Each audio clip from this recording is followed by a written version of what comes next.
SCP-260, the Tracking Stone. Object Class: Euclid. Special Containment Procedures. SCP-260's current location and target are to be tracked by Foundation personnel. The current target is to be relocated between and, due to the nature of intervening terrain, whenever SCP-260 approaches its vicinity. Description: SCP-260 appears to be a small plastic rock whose exact composition is unknown. It possesses phenocryst-like formations that identify it as a form of igneous breccia. On one of the larger and smoother portions of the surface is inscribed the name of a human, transliterated into Cyrillic, which changes over time at well-defined intervals. SCP-260 maintains continuous motion along a geodesic across all objects that stand between it and the individual currently named on the stone, hereafter the target. Its speed in a vacuum across a frictionless surface has been estimated at approximately 1.22 centimeters per second, but it usually moves much slower than this due to atmospheric and surface friction. An accurate estimate is impossible, as SCP-260 is known to stick to the surface of whatever object it is currently located on, preventing its deposition in pure vacuum. SCP-260 does not experience notable effects of erosion. SCP-260 does not experience notable effects from erosion by the objects that it moves across. Tests have demonstrated that the stone possesses extremely high compressive and elastic strength, surpassing pressures exerted on it by gunfire and tension presses. Due to the stone's continuous motion, serious experimentation for thermal or chemical sensitivity has not been conducted. However, it is doubtful that such experimentation would be successful, as the stone's composition suggests that it has already experienced high temperature conditions.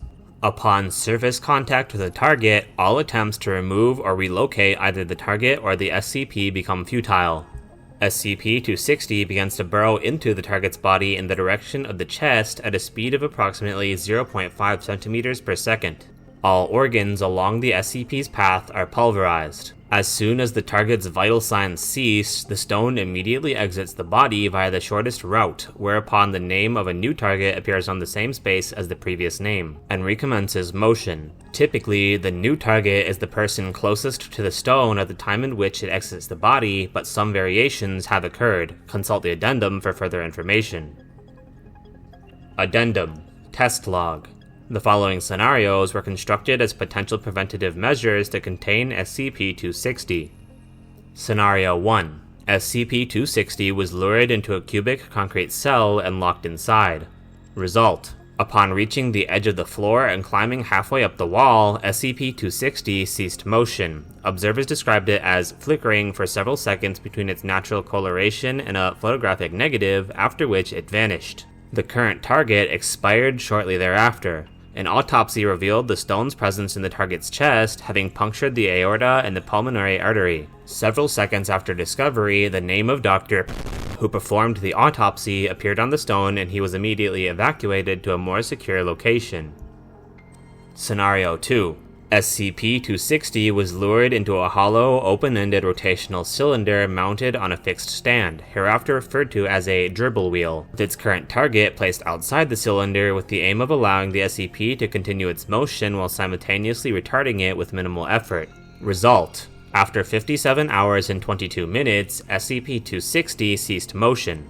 Events that followed matched very closely to the results of Scenario 1. An autopsy was not performed, and observation of the corpse was ordered for the following 72 hours. Complaints about the deceased ensued. 9 hours into the observation, perforations were first observed in the corpse's chest, followed by the full emergence of SCP-260 over the following hour. After remaining still for 47 minutes, the SCP began moving towards one of the observers, who was moved to another room for continued study. Note 1. This appears to be the normal behavior for the stone when it is not removed from target following death. Other experiments confirmed that penetration of a wood coffin and 1.8 meters or 6 feet of soil requires little more than 72 hours. Note 2. Due to the failure of this method of containment, it is not recommended that SCP-260 be utilized as a power source. Scenario 3. SCP-260 was lured into a hollow, transparent, smooth plastic sphere, hereafter hamster ball. Result: while SCP-260 was prevented from climbing walls and deterred from teleportation, Target motion allowed the SCP to negotiate around various obstacles and did not prevent it from beginning penetration once the hamster ball achieved physical contact with the target.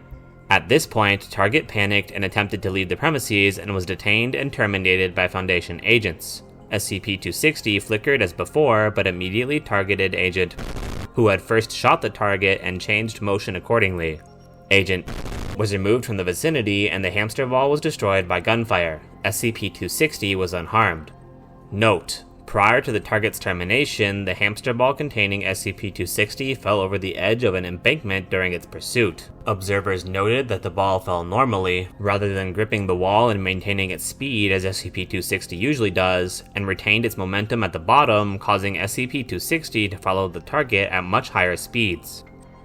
Agent has been relieved of his duties and is currently subject to transportation between sites off the coast of Asia and North America in order to keep SCP-260 on a geodesic on the floor of the Pacific Ocean that runs through the Challenger Deep. End file.